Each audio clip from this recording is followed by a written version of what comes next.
There is a congressional budget deadline coming up pretty fast here. What do lawmakers need to do by when? Well, in effect, they have to be able to pass some kind of a budget by the end of this month. There's the concept from the Republican House that says that they are going to put a continuing resolution together that they say is clean. That is no riders and indicate any other, kind of partisan and additional policy items. So that's at least their proposal. Democrats are saying no way. They're going to fight and take a stand by saying that unless there is some kind of an extension of the Medicaid, or rather kind of rollback of the Medicaid cuts, that they won't play ball. So it looks very much like we're headed to a government shutdown. Really? Yep, really. Okay, because I've heard this before. About every 3 months. Yeah. There's always this, oh no, it's going to happen. And at the last possible moment, they all settle on a continuing resolution. And, oh, well, we'll deal with this right before Thanksgiving. Oh, we'll deal with this right before Christmas. We'll get this through the new year. Yeah. So, well, yeah, and last time this happened, some Senate Democrats joined with the Republicans to say, let's do exactly that. Let's make sure we don't have the shutdown. But this time around, they're not willing to play ball. There has been a concerted effort from Democratic base to say, you have to fight back. And this is at least one way they can fight back. Now, it doesn't mean there won't be some kind of a resolution, and maybe the Republicans will give something. But at this point, they're being excluded from the negotiating table. And Donald Trump says, no changes. I want to have a continuing resolution through the beginning of the year. I think just like Republicans may be looking towards the midterms, so are the Democrats. And even though they don't have the numbers, so they can't get their way on quite a few things, they do want to show their voters that they are indeed fighting back. And I think, we saw that particularly in play yesterday, totally different topic, but with Cory Booker and Kash Patel. And again, this was Patel testifying. Yes. Before Senate Committee. Oversight. Mm-hmm. And I guess hearing a mouthful, getting an earful from Senator Booker. Yes. What was the summary of that? What exactly was he? The summary is ugly. The definite were name calling, and obviously tensions very high. The issue was a range of things about the Epstein files release, about the some of the efforts inside the FBI to purge some people who the Democrats are saying were purged because they were investigating some of the January 6th rioters. So there are just a range of things that were on the agenda, and it got very heated. I guess it goes without saying, but pretty much everything in politics these days is as contentious as I ever recall it being.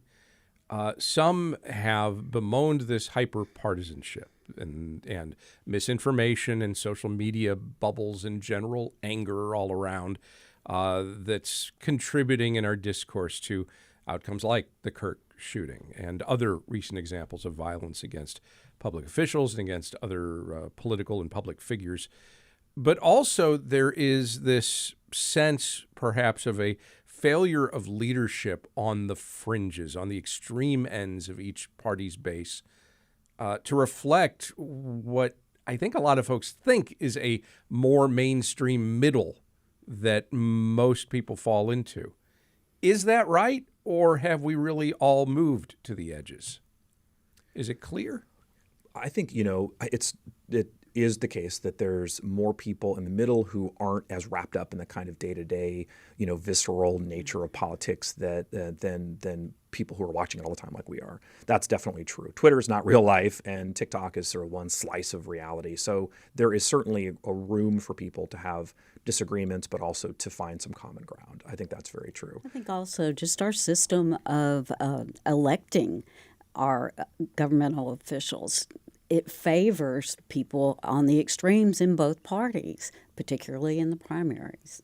Is there then any way, any path towards something other than the darkest instincts within political circles? Or is that just, you know what, get used to it, that's how it is? I think that we can teach our students, in particular, the next generation, to be able to be more kind of accommodating, to understand each other better, to listen more. And those things will definitely make things better. Improving communities from the inside out is another way to do it. Just having associations with civic organizations helps to improve the status of partisanship, reducing it by having people understand each other, right? And working on projects of common interest. It's mostly the case that this country runs on these kind of small acts of goodwill and doesn't involve politics much at all. So we can ignore a lot of that, and we can train, I think, people to do better and think a little bit more clearly. And we can, I think, find common ground by working together on things that we care about. And I think we need to demand that our leaders do these same things, that they are civil in their disagreements. Now, that may be a big battle as well, but, particularly young folks, they're going to look at them for how to behave. That's so true. Brandon Rottinghaus co-hosts Houston Public Media's Party Politics program, along with his fellow UH political science professor Geronimo Cortina, and you can hear it Friday night at 7:30 on News 88.7, see it Friday night at 8 on Houston Public Media TV 8, or check it out at your leisure on Houston Public Media's YouTube channel or wherever you get your podcasts. Renee Cross is Senior Director of the Hobby School of Public Affairs at the University of Houston. Renee, Brandon, thank you both very much. Thanks, Craig. Thanks, Craig.